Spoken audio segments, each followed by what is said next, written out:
Je me trouve présentement en Ostromec du Sud, près de la région, en fait, du petit village de Kviti. Comme vous le savez, depuis les dernières semaines, les tensions sont de plus en plus élevées entre la faction pro-Gorgas et pro-Donovia. Un camp a été établi en toute vitesse par une ONG espagnole, AIDA International. Je me trouve d'ailleurs avec la coordonnatrice responsable du camp, Mme Maria Fuentes. Alors, Mme Fuentes, depuis quand avez-vous établi le camp ici, près de Kviti? ¿Hace cuánto tiempo que el campamento está aquí?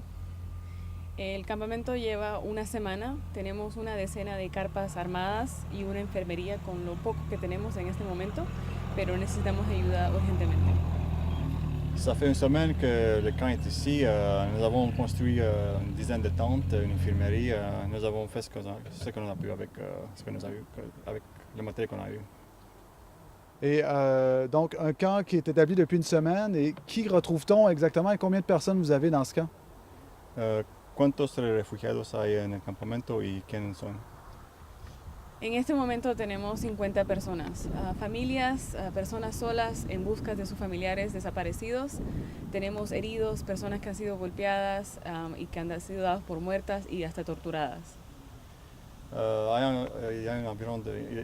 avons environ une cinquantaine de personnes, des familles, des personnes seules qui sont à la recherche de leurs membres de famille perdus.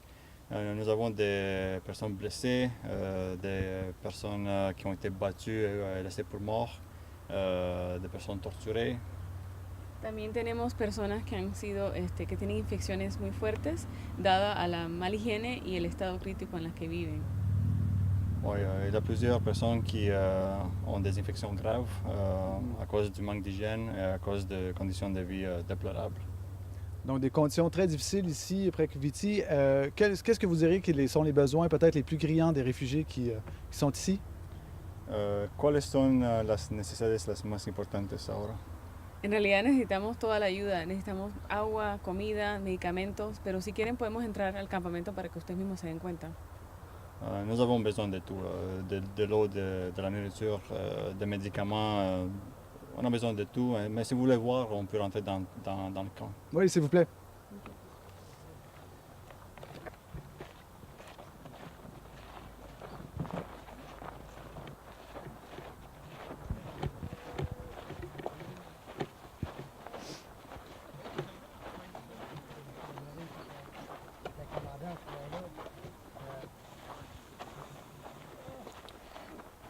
Donc, comme vous pouvez voir, un camp de réfugiés fait un peu à la hâte avec des tentes.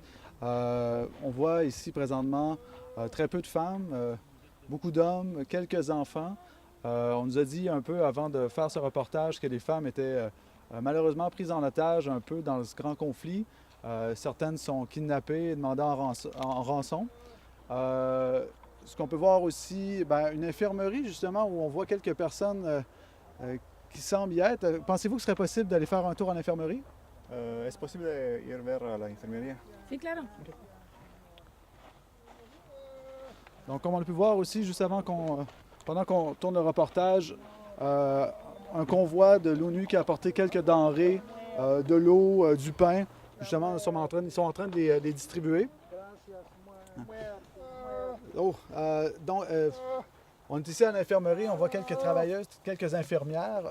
Pouvez-vous nous décrire un peu ce qui se passe ici? ¿Puedes decirnos lo que pasa aquí? Sí, en este momento tenemos un hombre que fue golpeado por los donovienes y que fue dejado por muerto. El señor, estamos tratando de darle la ayuda que podemos, pero solamente tenemos ayuda básica, no tenemos para radiografías ni tenemos para hacer exámenes tampoco. Ce pauvre homme a été battu par la milice donovienne. On l'a laissé comme ça pour mourir dans la rue. On l'a trouvé, on l'a amené ici. On lui donne les premiers soins qu'on peut lui donner, mais on n'a pas les possibilités pour lui faire des radiographies ou pour lui donner des soins plus poussés. En realidad necesitamos mucha ayuda porque nos hace falta material, suministro medical, medicamentos. Hay niños que han llegado también con muchas infecciones muy graves, pero tenemos antibióticos que están casi terminando porque no tenemos, estamos en estado crítico de material muy bajo. Necesitamos ayuda. Il y a de plus en plus de blessés, aussi des enfants qui ont besoin des antibiotiques et des médicaments. Les fournitures médicales commencent à se terminer et on n'en reçoit plus. Alors c'est une situation très, très grave, on en a besoin de beaucoup d'aide. Si vous avez une demande à faire à la communauté internationale présentement pour venir en aide finalement au peuple gorgien qui est un peu pris là, dans ce conflit, qu'est-ce que vous demanderiez? ¿Cuáles son las necesidades si podías pedir una ayuda ahora mismo, ¿qué pediría usted? En realidad pedía cualquier clase de ayuda porque necesitamos de todo, manos, gente, necesitamos muchos más voluntarios que traigan comida, medicamentos, pero sobre todo que tengan el corazón de dar algo. On a besoin de tout, de la nourriture, des médicaments, plus spécifiquement de l'eau, des personnes, des volontaires. On a besoin de pas mal de tout. Donc, nous avons vu dans les derniers jours que les Nations Unies ont dépêché un peu de personnel ici sur le terrain, mais essentiellement pour un travail d'observation, pour le respect du cessez-le-feu entre les forces donoviennes et les forces gorgiennes. Présentement, ce qu'on a pu voir, c'est que le gouvernement gorgien peine à distribuer toutes les forces nécessaires finalement pour cette crise humanitaire que nous voyons présentement.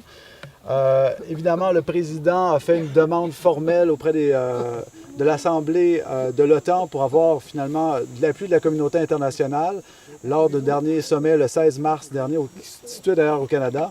Mais malheureusement, la réponse est toujours en attente. C'était Jack Boski pour API.